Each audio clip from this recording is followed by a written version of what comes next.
Okay, welcome. We may be having people join us as we move along because it's lunchtime and people pop in whenever they can. I'm Eileen Bagnall, and I'm hosting this month's version of Byte-Size Learning, and our title is Lead On. We want to capitalize on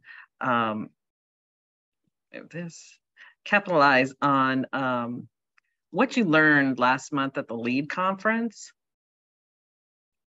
and how you can put it into action. I know the LEAD conference sometimes is very overwhelming. There was almost 800 people there. A lot of 6 sessions going off at once, all sorts of things going on. It's just a lot of information. And now that you've had a few weeks to think about it, talk with staff members, to kind of start putting ideas together, we're going to talk about how to really launch these ideas. All right, so Arts Access. Our mission is dedicated to creating access to the arts in North Carolina for children and adults with disabilities. This is actually our old mission. We are changing it. And our new mission will be in terms of that we're making an impact at the intersection of arts education and disability. So to give you all an idea kind of what we do in the areas that we cover.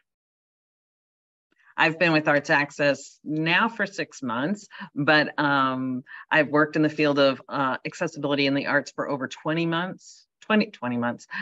years.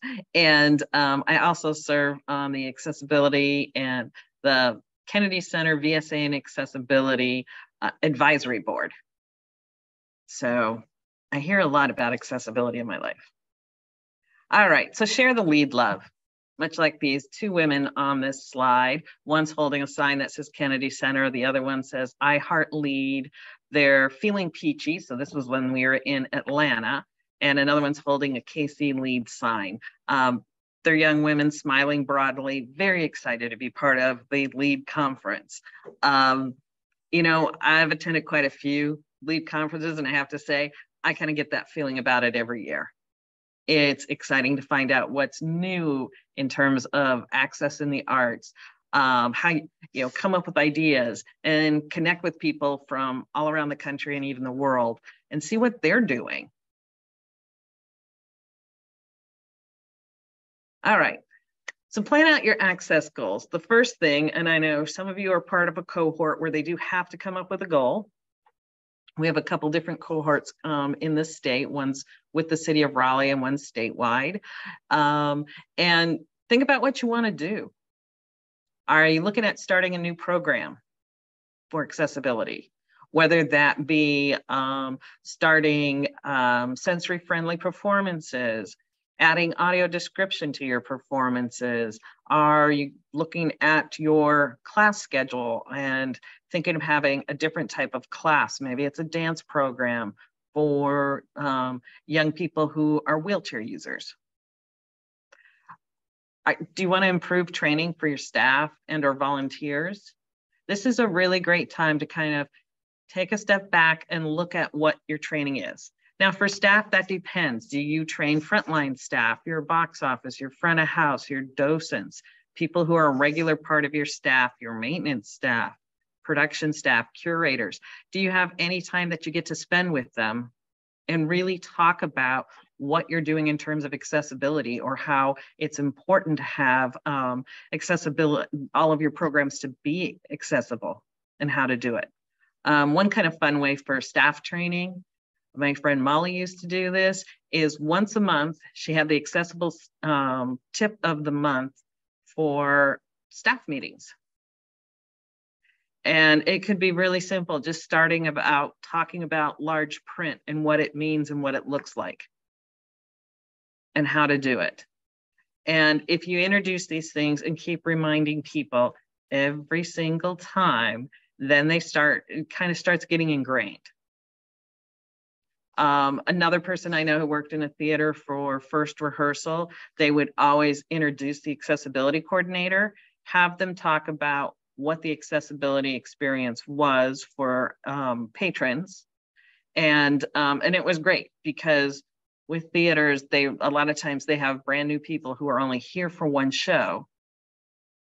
And they're working with the theater for 6 weeks, 8 weeks, 12 weeks, whatever it is. But it gives them an idea that, you know, from day one, they're hearing accessibility is important to our organization. So it could be, you know, talking to a new group of docents, training them, talking to your office volunteers. Another option is, another idea you may have is to conduct an assessment of your physical space. There's a lot of tools online, and probably the one I would point you to, the NEA has, they've simplified theirs, but it really walks you through and makes you think about everything. You know, how many accessible bathrooms do you have? Where's your accessible parking? Where's the accessible route? How, you know, do you have door openers, and which doors? Because sometimes you generally don't have them on every door. Which door? And as you start to list this, then you know how to incorporate this information on your website, in your marketing materials, staff training, volunteer training. So they have an idea of, oh, we do have automatic doors. It's the, you know, 2 center doors, and this is where the button is. Or the most accessible route is parking to the left of the building or north of the building, and then coming in, and that's where the ramp is that gets you into the courtyard and then into the building. Review policies, practices, and procedures. This is always important. And, you know, I know it's hard to have downtime for most organizations, but if there is that time of year where you kind of take a deep breath and you're planning for the next year, review your policies, practices, and procedures. You know, what do you do? Why do you do it? And how does it get done? So really kind of diving in and looking at that. You know, making sure that your policies are in line. And these can also be working with your HR department or your accounting department, whoever oversees that area, making sure that your handbook is correct. Checking what policies are to register for a class, to purchase a ticket, to reserve space if somebody wants to rent. And then kind of what the steps are and how accessibility features in every single, in each one of those steps. All right, first thing to do is consider pulling together an advisory board. And the important thing, if you're going to do this, start from the beginning of your project, you know, right away. This needs to be even before you start your planning. If you have an idea that I want to start to have ASL interpreters at our monthly museum lectures, then what you need to do is go ahead and start talking as you're thinking about this with members of the deaf community to get their input on it and find out what they think would be valuable to their community. Because you can come up with a lot of ideas and think things are great and decide on all sorts of things. But if you don't have, you know, the support from the community that you're trying to bring in, and they don't feel like they have a voice, it's a little bit harder to get them engaged. So recruit from your community, and that's reaching out, and you can always call us. We can give you ideas in terms of who, if you don't know exactly where, because sometimes we hear that, well, we don't know any deaf people, so how can we call them? We have resources. What most people like about advisory boards is, in terms of participating, it's a short-term commitment. So you let them know, we're starting talking now, we need to plan this out. In the spring, starting in February with our lecture series, we're going to have ASL interpreters. So this is when we want you involved. This is a, you know, we're going to meet monthly, this for an hour or two. Let them know everything.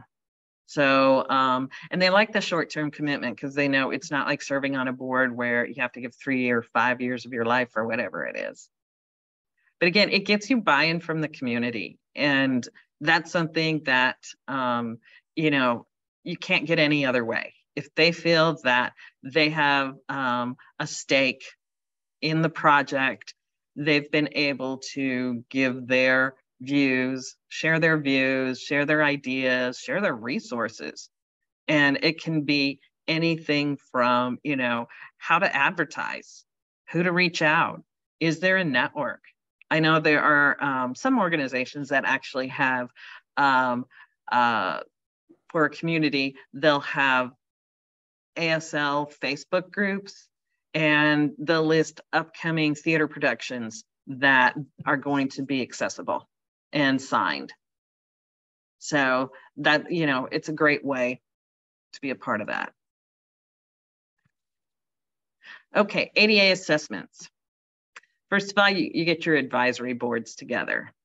If you want the official Bible on what all the rules are, ada.gov has it. It's very lengthy. It's very detailed, which can come in handy if you really have a question or you need to have a conversation with, you need to get that buy-in from your bosses to explain why you need to have something, whether it be a wheelchair ramp or an accessible bathroom space, just kind of walking them through that. So ada.gov is the really long, boring government version. The National Endowment of the Arts, their Office of Accessibility, they have a great, they've actually fine-tuned their list, and it's no longer looking like the ada.gov list, but they have a checklist for accessibility, and you can really walk through your facility and look at your programming with this whole checklist. What's great about it is they break it into sections. So there is a section that focuses on HR policies. That can be turned over to the HR department and have them fill that out so they understand. If you get any funding from the NEA's Office of Accessibility, you have to have this checklist done. And you can also break it down. The one time I did it for a facility I was working in, we engaged the maintenance department because it talked about how big is the bathroom stall? How big are the parking spaces? Would they want to know whether or not they're big enough, basically finding out, are they big enough to have a van lift on on either side? And all of those questions. And once I got the maintenance staff engaged in it, they had a better understanding why I would say things like, you can't put chairs in the walkway because then we don't have 36 inches for a wheelchair to get in through here. And they'd throw their hands up like, whatever, you're always complaining about it. But then they saw what and why and how people have to navigate the space. And then you could call us. We will talk you through an assessment, and we can even conduct one for you. All right, audio description. Joel Schneider, who's an audio describer, calls it making the visual verbal. So with audio description, it can be a variety of things. We work with the North Carolina Museum of the Arts, and we worked with the city of Raleigh just before the LEAD conference to make sure that the art they had on display had audio description. So you may or may not noticed along the wall where they had vendor tables, there were QR codes by some of the paintings. And that gave you a chance, if you hit it, it would take you through the paintings and description of all of them. So you could kind of have a mini tour. NCMA does it for select pieces. They keep building up every year, adding more and more pieces of their permanent collection, which is a great way to start because you get a little bit done, but you don't have to feel like you have to take on the entire project at once. So how do you do audio description? A couple different things. You can reach out to us and we can do a training. We usually do a training in the summer, in the spring, when for some people that's downtime. We may be doing one in December or January this year. It's a 4-day training where we go over the basics of audio description and give you a chance to really practice and work on your skills. And then for the audio descriptors that we have, then they then go through a mentorship program where they work with experienced audio descriptions, learning about how our equipment works and setting it up and what you need to do for that, how to take pre-show notes or how to describe a piece of art. And then also, if you're doing a live performance, what are the steps, which is the last thing. You usually start out helping out with equipment. We don't get you up and running that quickly. And then, you know, for a performance, what do you do? You know, how do you choose your words? How do you choose your description? What research do you do? So that's in terms of how it happens. For all of you, it would be a matter of deciding, what do you want audio described? Do you have videos posted on your website and you'd like description? Are you a gallery? Would you like description of artwork? Are you looking at starting for your matinee series, bringing an audio description? And again, with this project, your advisory board, people with vision loss, because they love, you know, anybody loves to get asked, what do you think about this? Because usually they don't. You don't hear from people until they're not happy with what you're doing. So get them involved in the start and, you know, have them. We work with people with vision loss. They're part of our training team and they provide feedback as we're training our audio describers.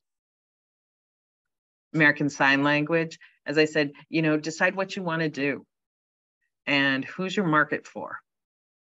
Because one of the things that people don't realize is in the US, there's American Sign Language. There's also Black Sign Language. There is Spanish Sign Language. There is an array of sign language that is used. And it tends to be very regional.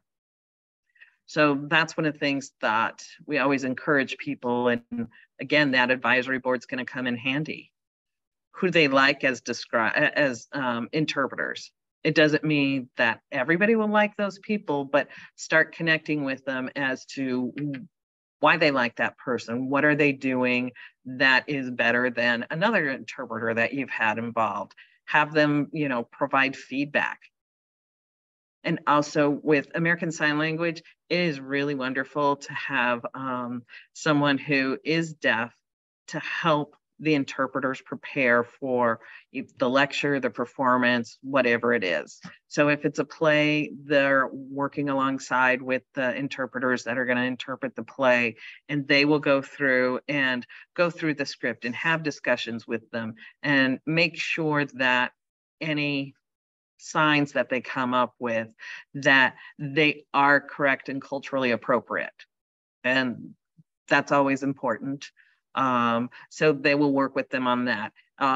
Museum terms, museum tours or lectures, again, it's working with them to make sure that any terminology, any thematic language, that it's really clear and they're not just, you know, interpreting what they think would be the right phrase for something.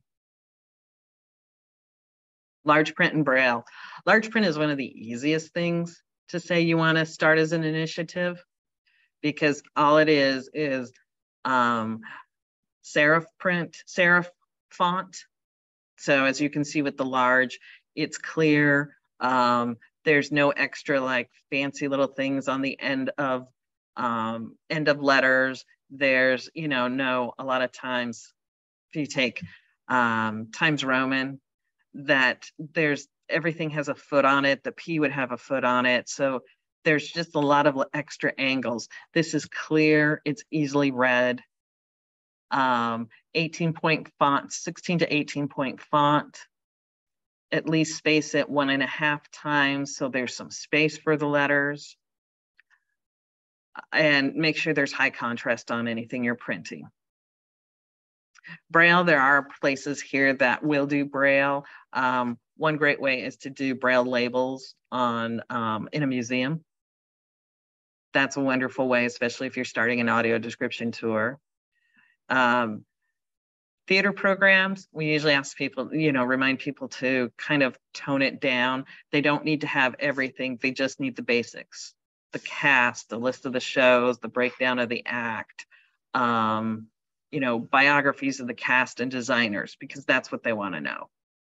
And you lead out the staff pages, the donor pages. You can do a run of 2 of those and have them sitting in available in case someone, you know, comes to the show, reads Braille, a friend of theirs worked on the show and they want, or works at the theater and they want to see their name and read that part. Most people don't, because Braille can get really, really large. But yeah, it's always, and again, bringing in people with low vision or people who to look through your large print and help you. The one thing with large print, don't ever take something and just enlarge it, because it gets really fuzzy and it doesn't look great. But also with your Braille, make sure somebody reads through it and everything is correct. Open and closed captioning. Now that we've moved to the virtual world on a lot of things still, captioning like we have here is really important. The one thing is, this is automated captioning, and you'll notice a few things. When I said stakeholders, or I said people had to have a stake in the program, they spelled it as, oh, this time they spelled it right. Last time they spelled it as a piece of meat. Not quite the intent. But if you have captioning in a screen like this, it's considered closed captioning. If you have captioning projected on a wall while a speaker, or a screen while someone's speaking during a performance, that's considered open captioning because everybody can see it at once. There's a lot of different ways to do captioning, depending on if it's a play, you can pre-script it and it runs along, and it just gets run in conjunction with as people are speaking. If it's a live lecture or a comedian or someone who improvs or an improv, anything like that, then you would need to use someone who does cart writing, as you see them in courts all the time, people that have their little steno machine, and because they're typing as they speak. And again, that can be projected on the bottom of a screen. You probably saw that at LEAD. So that's kind of the difference in why you'd use one versus the other. All right. So this is our artist link project. And this has been kind of a fun project for us, because what we have on our website is a list of artists with disabilities who are in North Carolina. They submit their information. We have a huge range of them, from those who are established and have been in the community and working as an artist for a very long time, and those that are just starting out. So we have 2 pictures on the bottom here. We have Eduardo, who is an older man with silver hair, glasses, smiling, and a coat on, and he's standing next to one of his paintings, which are a lot of bold colors and gold strokes of paint through them. Next to him is a young man with a smile on his face, hands on his hip. He's wearing glasses, his head's pointed up. He has on a bright green t-shirt and jeans, and he's standing in front of a gallery wall of art. And I believe that was one of our Sophie gallery exhibits I recognize the art in it. So this is just something that you might think about in terms of pulling together if you're looking for, you know, advisory board members and you're doing artwork and doing art classes. We have a whole list of people that you can pull from. Or it's an idea that if you want to have a cohort or a group, we meet with this group monthly. They talk about what they're working on, share their work. So thinking about that. All right, questions. I'm going to pop us into the grid.